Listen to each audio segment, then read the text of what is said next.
السلام علیکم. ہمارے بہت ہی پیارے اور چلبلے سے جوید چودھری صاحب یہ ہفتے میں ایک آدھ بار کوئی ایسی درفتنی چھوڑے نہیں تو ان کا گزر بسر بہت مشکل سے ہوتا ہے.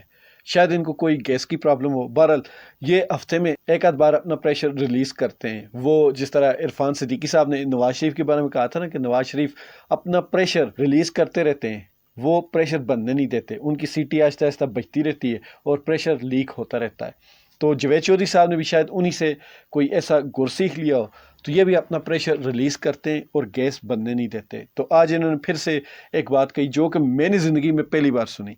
یہ تو ہم افواہیں سنتے رہتے تھے کہ نواز شریف نے عمران خان کو شوکت خانم کے لیے پلاٹ دیا تھا اور بہت زیادہ کوئی کیش وغیرہ بھی دیا تھا، لیکن کیش کی جو چیز تھی وہ مشکوک تھی، پلاٹ کا اکثر کہتے ہوتے تھے.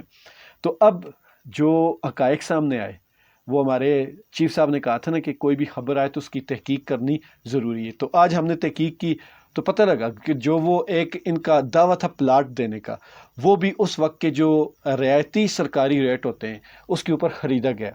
تو اس کے علاوہ نواز شریف نے کوئی وہاں ڈونیشن دی ہو، یہ جو جوید چودھری صاحب کہہ رہے تھے 50 کروڑ روپے تک کی ڈونیشن دی تھی اور 72 یا 76 کروڑ روپے کا اسپتال بنا تھا، تو یہ سارا جھوٹ ہے، فیک ہے. وہاں کوئی بھی ایسی انہوں نے ڈونیشن نہیں دی.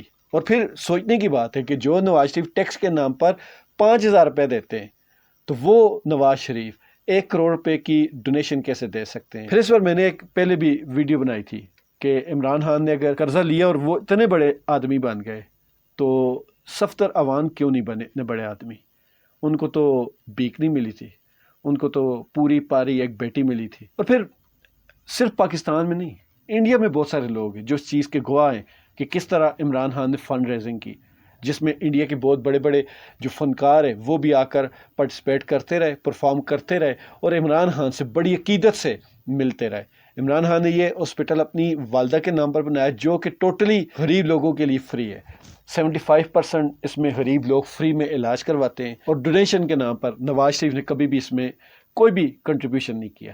اور یہاں پہ عمران خان کے بارے میں کہا جاتا ہے کہ 1992 کے ورلڈ کپ میں ان کو کوئی 18,000 یا اس طرح کے قریب ان کو رقم ملی تھی، 18,000 پاؤنڈ کے قریب. تو وہ عمران خان جو اپنی ساری دولت اس شوکت خانم میں لگا چکا ہے، اس کے بارے میں یہ بات کرتے ہوئے تھوڑی سی تو عزت اور لحاظ اپنا رکھ لیتے، کیونکہ عمران خان کو تو فرق نہیں پڑتا آپ کی باتوں سے، اپنی رکھ لیتے.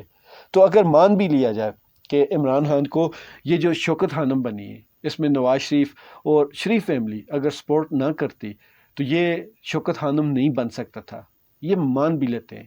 تو پھر شوکت خانم پشاور اور شوکت خانم کراچی کیسے بن رہا ہے؟ صرف یہ بتا دیں. پھر نمل یونیورسٹی کیسے بنی؟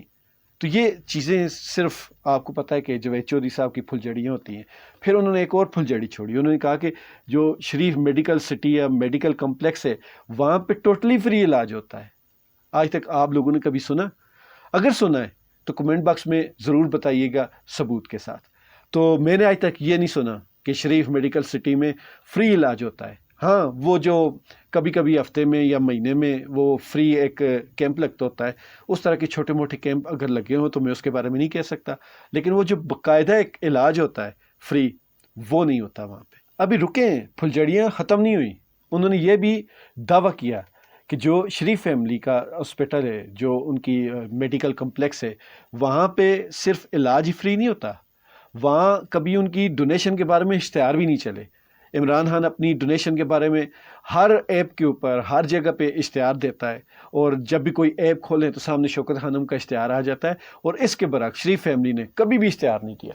وہ الگ بات ہے کہ اپنے باقی سارے کام ان کے اشتہار پر چلتے ہیں، صرف ہاسپٹل جو ہے اس کا کبھی انہوں نے اشتہار نہیں دیا. اور کاغذوں میں شوکت خانم جو ہے وہ نان پروفیٹیبل ٹرسٹ کے طور پر درج ہے، اور ان کا جو شریف میڈیکل کمپلیکس ہے یہ ٹوٹل پرائیویٹ اور پروفٹ والا ایک ادارہ ہے. چودھری صاحب بس کریں، تھک کے ہوں. بہت آج کل یہ سارا کچھ بہت ہو رہا ہے. مطلب کہ آپ کو ہماری عزت کا خیال نہیں تو اپنی ہی رکھ لیں. کیوں روز روز لوگوں سے باتیں سنتے ہیں، ہمارا بھی وقت خراب کرتے ہیں.